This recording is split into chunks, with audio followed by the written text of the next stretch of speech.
welcome to Talking the Talk with me, Nathan Parker. I'm here at the Yard, the utopia of modern art from in and around the Manchester area. Delighted to be joined today by Amy Harris. Hi, thank you. Thank you for having me, Nathan. Thanks for coming, Amy. Thanks for coming. I know you're busy, but you've taken time out of your diary to come and join us today, which is great. So we're going to have a chat, and we're going to see a couple of your pieces as well, as usual, here on Talking the Talk. So why don't we just start with the big question? Why spoken word? It's one of them questions where it's like when anyone asks me why I do spoken word, it's like I try and really put my finger on it, and it's really tough to describe. I bet you hear that a lot, but I've always written poetry since I was really young. I think it was my dad. I didn't see my dad a lot when I grew up, but every time I saw him, he'd always have a poem that he'd written for me, so I was around it a lot. Yeah. He always wrote poetry, and he found quite a lot of poetry from when I was young and stuff. So it's always been in me. Yeah. But then I kind of stopped writing for years when I went to uni and I was living a party lifestyle, or busy. Drop down the pecking order a bit. Yeah. It wasn't in my head. And then a couple of years ago, I guess I was going through quite a hard time, and just I couldn't sleep. And what would help me in the middle of the night was the words that would flow out of me. It's interesting you say that about it being a coping strategy, because so many writers you speak to, obviously they're amazing writers, and the content that they produce is out of this world. Often it's rooted in doing it for a purpose. I always say I can't think of an idea and want to write it. That's not my process. It's like I have to wait for it to come, and it's a feeling. Yeah. And that's when the words come, and I rarely even write my poetry down. And I guess that's where the spoken word comes into it. It's kind of like a performance that goes, or the words just go round in my head, and it really is a feeling, and it's as cliche as it sounds, kind of like where a therapy, like it takes my mind away from anything, like anything else. That's the thing that is my release. Yeah, I don't think cliches don't count when we're talking about something as important as that. But I can definitely relate to that. Yeah. And I've seen you perform without any notes or without having written your poems down, and it's just one of the most incredible things that you can take these words scrambling around in your head and then just produce a poem. Yeah, people often go, "Oh, it's amazing that you remember all that," and I'm actually like, "Well, it's not that I remember it; I just never wrote it down." Yeah. And it's because, honestly, I get really bored writing. It's like the next bit wants to come out, the next bit wants to come out, and when I look back, if I've written it down, it doesn't make any sense. Yeah. So I'm like, "Why? That's not me. Why don't I just stick to it being something that naturally flows, whatever works for you?" And, exactly. and owning that and having pride in that. I think there's a lot of misconceptions, particularly in the creative world, for me anyway, that there's certain expectations of how you do things, and that's not art, is it? Because everybody does things slightly differently. So talk to me about your inspiration. What inspires you to write your stuff? So like I said, it's a feeling, it's emotion. But I guess that I think when I really started writing was like anything, was kind of heartbreak and loss, and that kind of was where I felt the urge to write. Yeah. But I don't just write about. I do write about my experiences mainly. But I about kind of emotions that I'm going through at the time. But my biggest thing is like nostalgia. Yeah. And I'm very proud to be from Manchester. I'm very proud of the area I grew up in, which is Rusholme, with the Curry Mile. And I was very fortunate to come from a time before technology really made its big kind of imprint. And it was like we just played around as kids on the streets, and I think in the late 90s, early 90s, and I think that's a time that was very unique. Yeah. So I like to always draw back onto kind of like things that people forget about because time moves so fast, and then just make people stop and remember and connect. Yeah, and your stuff certainly does do that. And I know we're going to go on to your piece in a minute. Yeah, called Rusholme, aren't we? Yeah, Rusholme when we were kids. Am I right in thinking that was the one that that broke the seal from that time away from writing? Well, yeah, so when that was the first kind of poem I really picked, when I was going through sadness, it's not a sad poem, it's a very happy poem. And even if you're not from Russia, people grew up growing up just being working class, really playing on the streets and stuff, when you were kids, can relate to it. But yeah, I was going through a sad time when I wrote it, and actually I wanted to remember all the things that made me happy. And then when I wrote that, and I actually shared it with my friends who I grew up with, who I'm still extremely close to now, even though we've had such different paths in life, they were like, "This is actually really good, Amy. Like, you're really, really talented. Like, you make me feel things." And there are people that don't even like poetry or spoke. It's not accept. This is what I get a lot. Really, is that people who don't even would never think they'd like spoken word or poetry. It's just not in their kind of, remit or whatever. Go, I actually feel things when you say it. And I thought, okay, I actually like this. And I'm from a performance background anyway. So I just thought maybe that's where I need to go. And I started writing more and more. And that's kind of where it came from, yeah. Brill. So this is the first one. Ace. Yeah. Well, do you want to introduce it? Yeah, so this is Rush Home, When We Were Kids.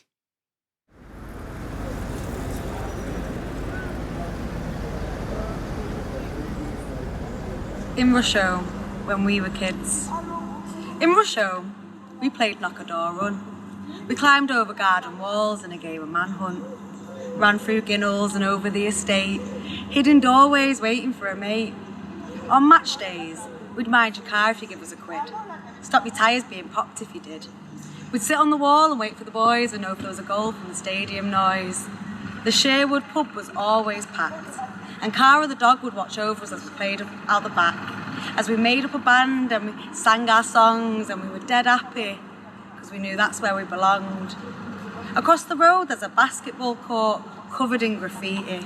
Scazza Names was here, IDST. And a phone box on the corner next to the primary school. Spent hours in there making prank calls because we thought we were cool.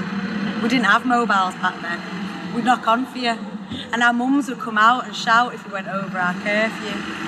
We'd buy a day saver and go on long bus journeys for fun. Sign our name on everyone and try and get back before the day was done. Because if you didn't, you were grounded for a week. Or two if you tried to give your mum any cheek. We'd sit on the field next to Hill Place. Start by drinking WKDs because we liked the taste. But as we got older, we turned to vodka. Not because we liked it, but because it got you drunker quicker. Save £2 to buy a scran, a tray of chicken doner meat from Sangams, nick penny sweets from Jelani's shop, and try it every day till we're made to stop. Our days were spent just having a laugh about something someone said, or just acting daft. Recently though, I read a quote, and it kinda gave me a lump in my throat.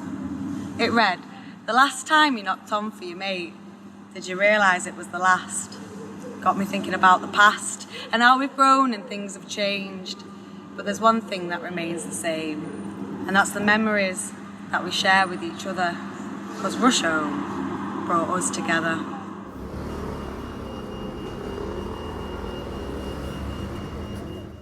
Welcome back. Thanks for that, Amy. Really powerful stuff. And I like what you said before about it not being a sad one, but you can tell that there's real emotion in there. I'm not surprised people connect with that, especially people who you grew up with. And it's nice that that gave you the platform to kick on and do more of that stuff. So what came next? What made you step on stage? How did you take that step? So yeah, I guess it was like sort of just just over a year ago now. So just before kind of the lockdown happened, and I started to do an Instagram page. I just thought, oh, people like it. I'll see how it goes. Felt a bit odd at first filming myself and putting my poems out there. I was like, do people really want to watch this? Or whatever? And I thought, do you know what? It doesn't matter if people don't want to watch it. It's kind of you know, you've got to have respect people who go for it, don't you? And I thought you would say if it that works for you. Yeah. It's worth doing, isn't it? I said, you'd say that to somebody else, so just do it. Even though you feel a bit, I often think, I'm quite cringe about putting myself out there or whatever. Listening to your voice. Or listening to my voice, or just being like, listen to my stuff. Yeah. But, you know, I do it because I genuinely do get, like, it's sort of, people generally do connect, and that feeling is something that you can't describe again. I can relate. You know, I get similar stuff Similar, with mine, yeah, and exactly. that enables you to grow in confidence. And Yeah. actually, yeah, this has got a place out Yeah. there. I mean, there's enough rubbish on social media. Yeah, You know, it's exactly. about time some good stuff cut through that. You know, Yeah. that's worthwhile watching. Yeah. You know, whether it gives people hope or connection or assurance. Well, then, so I did that, and then there was a night. I'm sure a lot of your artists on here have talked about in Manchester called Saying, and that was and you've performed at Saying yourself. Amazing. And I did that over a year ago, and that was the first time I'd ever performed poetry on stage. And afterwards, I always get kind of, I'm cursed with anxiety, with overthinking what you've done. But people were genuinely like, "That was really good. You should do it again." And I thought, okay, I'll try it again. Go on then. I'll give it another go. And then, and then lockdown hit. Yeah. But that was amazing for creatives, wasn't it? I would not have had the time. My day job's a teacher, and I would not have had the time to produce the amount of spoken word pieces I did in that time. Yeah. There was a lot of my stuff is quite political that I post out there, and at the time there was a lot of material for that. And we weren't short of it, were we? Yeah, exactly. Every day there was a new headline. A new headline, yeah, exactly. I was like, this is great. I can, do my favourite thing where I, attack our government for mistakes that they made through spoken word. And people really engaged with that at the time because they were feeling angry or they wanted to feel a release. You know, they were angry. Not on your own. It's a great vehicle to give you a voice, isn't it? Well, exactly. And if people can't find the words and somebody else does it for them, it's like, I'm going to share that. Yeah, well, that's exactly it. And I was living on my own at the time. So this was it was a really strange time for me because I'm the most sociable person you could get. I need people I need to be around people. I realize honestly, like my brain doesn't work in the same way if I don't have that human connection. And I was on my own completely. And if I wasn't able to write and perform and share those, it would have been a very different situation for me. Definitely. I think you're right in what you say. It opened up the spoken word world for me. You know, that lockdown, that's how I got into, performing for camera and putting it on social media as a way of connecting with people about literacy. Yeah. I've got a big bee in my bonnet about literacy and young people, poverty, literacy skills, all that. Yeah, I love it. And I was a bit stuck. I was a bit stuck when lockdown hit because I couldn't get out and do that. So recording yourself and putting it out there, it feels a bit weird to start with. But if you're getting that connection. Yeah, that was the only way, wasn't it? It really was. It's a mad time to think of, isn't it? But again, like you say, it opened up different opportunities and different doors, and things that you would never have tried. Slowed things down, didn't it? Slowed things down. Yeah, and people watching it, consuming that all the time, weren't they? Yeah. So that was a good time, really, for I guess both of us to kind of start it up. Definitely. And then I was really grateful when I was able to perform on stage again. Live. Well, I'm grateful for that as well because I've seen you perform and it's a sight to behold. So before we go on to your second piece, which is a belter, what's next? What do you want? What do you want to happen? I would love to make this something that I did as much as I possibly could. If it was something that it could be, if there was money in it, I guess that would be the dream, wouldn't it? But I'm just genuinely happy, genuinely enjoying my time on stage as long as people actually want to hear it and listen to it. I will probably just always keep writing because I feel like I've opened something in me that will be there now. But I would love it to go further. I'd love to perform as much as possible. But we'll just see what happens. I'm just enjoying the ride. There you go, people. Get on Amy's social media, buy tickets, because if you don't, she's going to stop doing it. Keep doing it. Okay. So you love your nostalgia. You love that sense of memory and connection.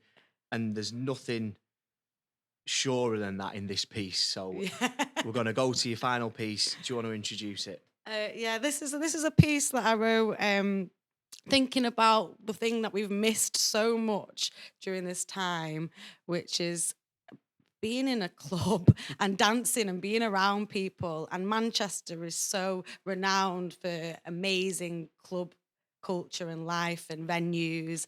We're in a great venue now.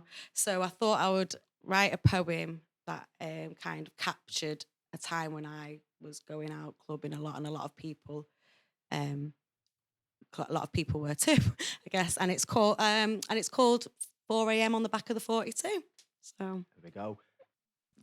it's 4 a.m. on the back of the 42. You're pissed up and you're pissed wet through. Is it the Manchester rain or the sweat? Who knew? You're not asked. It's another banging night listening to your favourite tunes. Wide-eyed and buzzing off a £1 vodka Red Bulls. At that price, your cup was always full. And to top the night off, you were singing Wonderwall, belting it out like it was live at Band on the Wall. Because 42s was the next best thing to gigs. It's Converse, skinny jeans, floppy wigs, cheap booze and plenty of cigs. The sweatbox where the indie kids flock to rock their socks off to Britpop. Sticky dance floors and foam party baths. You kids never missed a Monday madness at Fifth Ave. Or was it Jilly's Rock World that used to rock your world, the spiritual home for all your goth boys and girls? Wigs became mohawks in a sea of dreadlocks, banging heads to Papa Roach, Limp Bizkit and Slipknot. For moshers and metalheads, it was a weekly ritual. Catching up in the orange bathrooms was habitual. And yeah, the mosh pit could be pretty brutal, but it was the only place you could end the night with a pint and a pot noodle. And if you're thinking, nah, this ain't me, maybe you were getting glammed and glitz, trotting down Oxford Street to the Ritz, only to ruin your best dress, getting off your tits, bouncing on that bouncy dance floor to the latest hits. Because you've been sneaking into Jabez Clegg since you were 15, or was it Printworks, Lucid, Henry J. Beans? But Venus and Bowlers was every townie's clubland dream. Fantasia, Sidewinder for my house and garage queens. And it's Friday night, and last night, Merkage Dave saved my life. The honorary man who brought grime to the spotlight. While the D&B heads were going ape at Apollo, Hit and Run would run and run and run until tomorrow. The underground at Mint Lounge is where all the ravers would follow. And when the music stopped and the lights came on, it was bittersweet sorrow. Because you didn't need to be rich, you just needed a reason. Bass and bangers got me believing that the Manchester music scene is a different kind of feeling. You've been mangled at Tangled at least once, 25 years of techno and trance, whatever your flavour. Here we just want to dance. Because let's face it, Sankey's is where we all cut our teeth. A smokescreen scene of flashing green. Sweat would drip from walls and eyeballs in pools of ecstasy. And I'm not talking about the pills, I'm talking bugged out, the sound of Jeff Mills. And that dance floor wasn't the only place we got our frills, because we spent most of the night in the smoking area, chatting shit, looking for a concrete slab to sit. Sankey soaps, the red brick beacon in the heart of Ancoats. Yeah, the queue for the toilet was always a joke, but you'd get talking to some random bloke. The next minute you're off for another smoke, and you'd end the night going home in somebody else's coat. When they shut the doors for the last time, man, that felt like no greater crime. I'm still wiping the tears from my eye.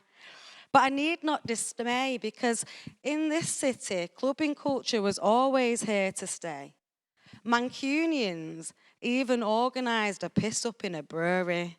From Boddingtons to that bunker under the trains, Warehouse Project was here to take on the reins. And through our youth, our love remains of just finding a space and having a rave, like that hotel in the middle of strange ways, or a playground that's hidden away.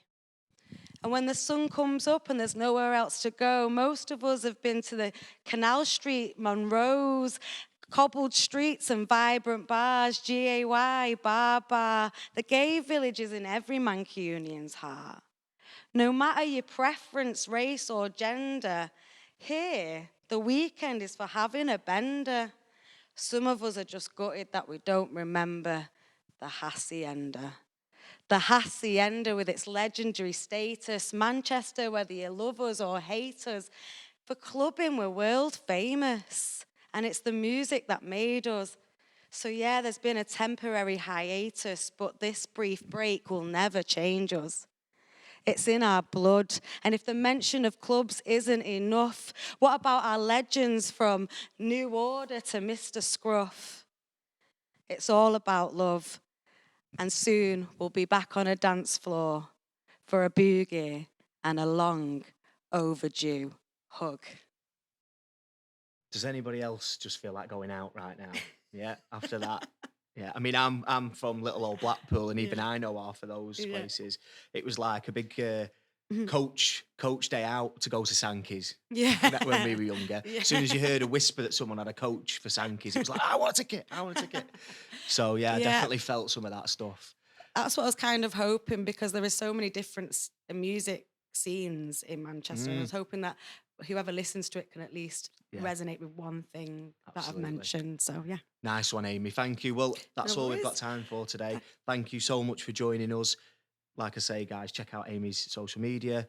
And that's all we've got time for Talking the Talk. We'll see you next time, where we've got another fantastic guest lined up. For now, it's ta-ra.